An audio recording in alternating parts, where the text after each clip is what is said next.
Hello, everybody. Welcome to today's Reading Through the Bible in 365. Today we are going to be focusing on Exodus chapters 1, 2, and 3, and Matthew chapter 14, verses 1 to 21. So we're going to get started in Exodus with chapter 1. These are the names of the sons of Israel, that is, Jacob, who moved to Egypt with their father, each with his family: Reuben, Simeon, Levi, Judah, Issachar,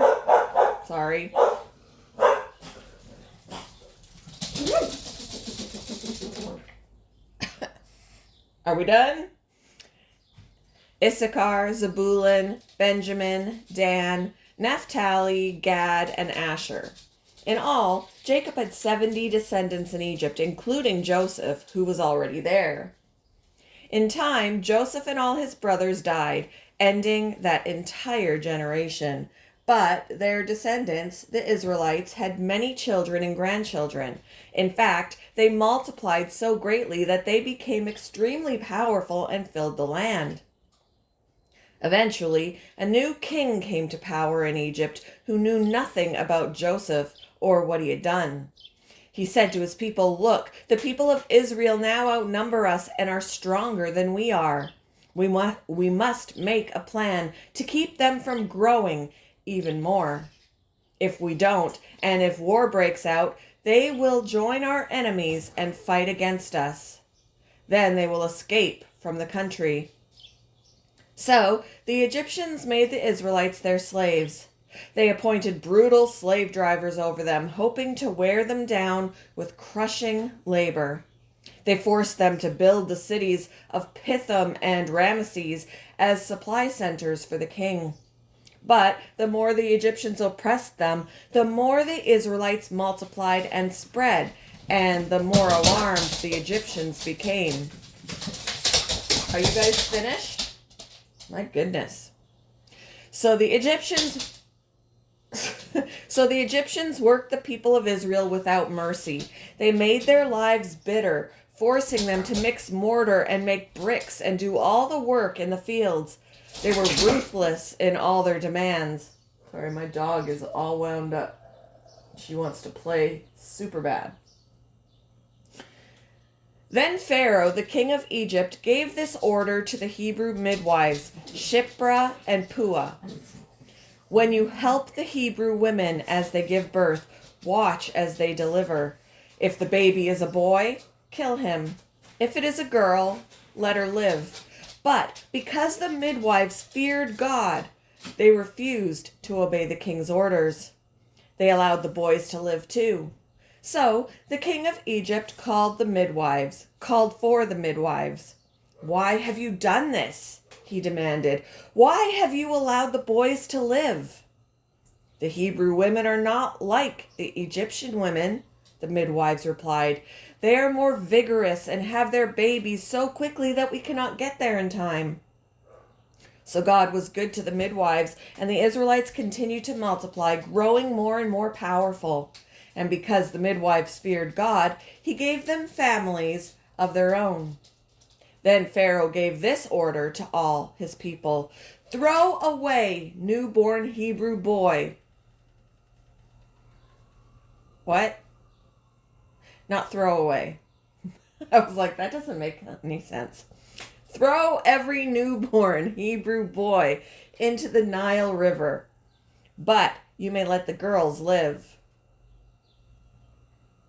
Chapter 2. About this time, a man and woman from the tribe of Levi got married. The woman became pregnant and gave birth to a son. She saw that he was a special baby and kept him hidden for 3 months. But when she could no longer hide him, she got a basket made of papyrus, I believe that's how you say that, reeds, and waterproofed it with tar and pitch. She put the baby in the basket and laid it among the reeds along the bank of the Nile River. The baby's sister then stood at a distance, watching to see what would happen to him. Soon Pharaoh's daughter came down to bathe in the river, and her attendants walked along the riverbank. When the princess saw the basket among the reeds, she sent her maid to get it for her. When the princess opened it, she saw the baby. The little boy was crying, and she felt sorry for him. "This must be one of the Hebrew children," she said. Then the baby's sister approached the princess. "Should I go and find one of the Hebrew women to nurse the baby for you?"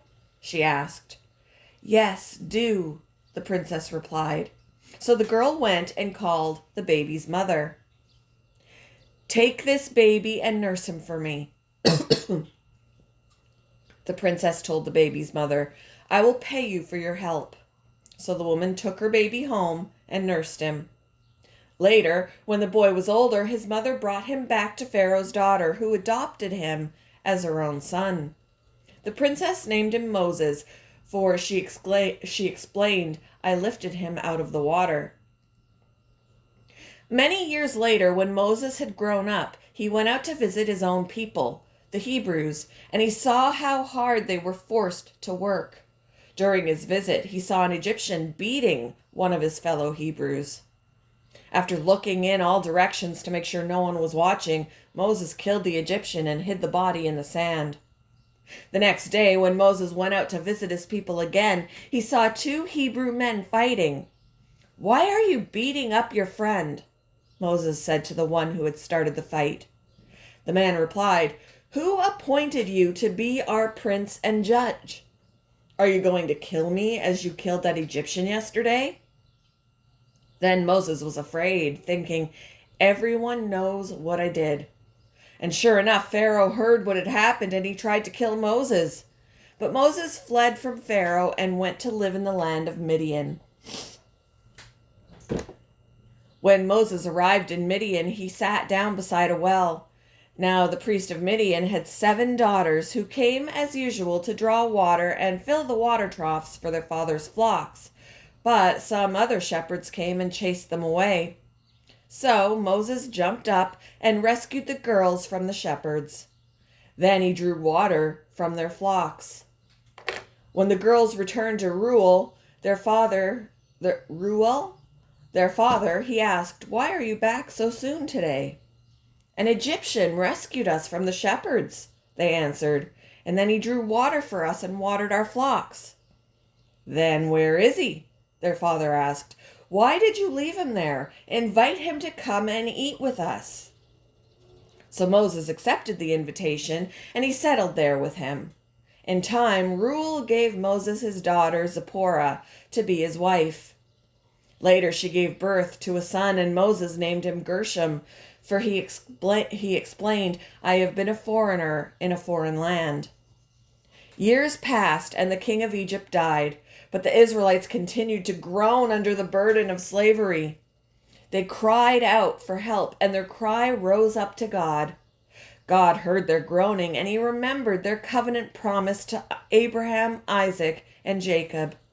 He looked down on the people of Israel and knew it was time to act. Chapter 3. One day, Moses was tending the flock of his father-in-law Jethro, the priest of Midian. He led the flock far into the wilderness and came to Sinai, the mountain of God. There, the angel of the Lord appeared to him in a blazing fire from the middle of a bush. Moses stared in amazement. Though the bush was engulfed in flames, it didn't burn up. "This is amazing," Moses said to himself. "Why isn't that bush burning up?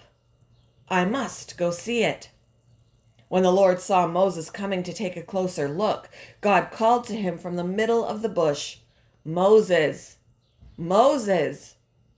"Here I am," Moses replied. "Do not come any closer," the Lord warned. "Take off your sandals, for you are standing on holy ground. I am the God of your father, the God of Abraham, the God of Isaac, and the God of Jacob." When Moses heard this, he covered his face because he was afraid to look at God.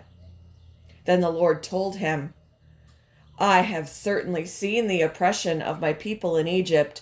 I have heard their cries of distress because of their harsh slave drivers. Yes, I am aware of their suffering, so I have come down to rescue them from the power of the Egyptians and lead them out of Egypt into their own fertile and spacious land. It is a land flowing with milk and honey, the land where the Canaanites, Hittites, Amorites, Perizzites, Hivites, and Jebusites now live. Look, the cry of the people of Israel has reached me, and I have seen how harshly the Egyptians abuse them. Now go, for I am sending you to Pharaoh. You must lead my people, Israel, out of Egypt. But Moses protested to God, "Who am I to appear before Pharaoh? Who am I to lead the people of Israel out of Egypt?" God answered, "I will be with you, and this is your sign that I am the one who has sent you. When you have brought the people out of Egypt, you will worship God at this very mountain." But Moses protested, "If I go..." That's a loud plane, guys. Hold on. All right, sorry about that. Even my bearded dragons were like, "What is that?" Okay. But Moses protested, "If I go to the people of Israel and tell them the God of your ancestors has sent me to you, they will ask me, 'What is his name?' Then what should I tell them?" God replied to Moses, "I am who I am. Say this to the people of Israel, 'I am has sent me to you.'" God also said to Moses, "Say this to the people of Israel, 'Yahweh, the God of your ancestors, the God of Abraham, the God of Isaac, and the God of Jacob, has sent me to you. This is my eternal name, my name to remember for all generations. Now go and call together all the elders of Israel. Tell them, 'Yahweh, the God of your ancestors, the God of Abraham, Isaac, and Jacob, has appeared to me. He told me, I have been watching closely, and I see how the Egyptians are treating you. I have promised to rescue you from the oppression in Egypt. I will lead you to a land flowing with milk and honey, the land where the Canaanites, Hittites, Amorites, Perizzites, Hivites, and Jebusites now live. The elders of Israel will accept your message. Then you and the elders must go to the king of Egypt and tell him, 'The Lord, the God of the Hebrews, has met with us. So please let us take a 3-day journey into the wilderness to offer sacrifices to the Lord our God.' But I know that the king of Egypt will not let you go unless a mighty hand forces him. So I will raise my hand and strike the Egyptians, performing all kinds of miracles among them. Then at last he will let you go. And I will cause the Egyptians to look favorably on you. They will give you gifts when you go, so you will not leave empty-handed. Every Israelite woman will ask for articles of silver and gold and fine clothing from her Egyptian neighbors and from the foreign women in their houses. You will dress your sons and daughters with these, stripping the Egyptians of their wealth." Hello. Moving on to Matthew chapter 14, verses 1 to 21. When Herod Antipas, the ruler of Galilee, heard about Jesus, he said to his advisors, "This must be John the Baptist raised from the dead. That is why he can do such miracles." For Herod had arrested and imprisoned John as a favor to his wife, Herodias, the former wife of Herod's brother Philip. John had been telling Herod, "It is against God's law for you to marry her." Herod wanted to kill John, but he was afraid of a riot because all the people believed John was a prophet. But at a birthday party for Herod, Herodias' daughter performed a dance that greatly pleased him. So he promised with a vow to give her anything she wanted. At her mother's urging, the girl said, "I want the head of John the Baptist on a tray." Then the king regretted what he had said, but because of the vow he had made in front of his guests, he issued the necessary orders. So John was beheaded in the prison, and his head was brought on a tray and given to the girl, who took it to her mother. Later, John's disciples came for his body and buried it. Then they went and told Jesus what had happened. As soon as Jesus heard the news, he left in a boat to a remote area to be alone. But the crowds heard where he was headed and followed on foot from many towns. Jesus saw the huge crowd as he stepped from the boat, and he had compassion on them and healed their sick. That evening, the disciples came to him and said, "This is a remote place and it's already getting late. Send the crowds away so they can go to the villages and buy food for themselves." But Jesus said, "That isn't necessary. You feed them."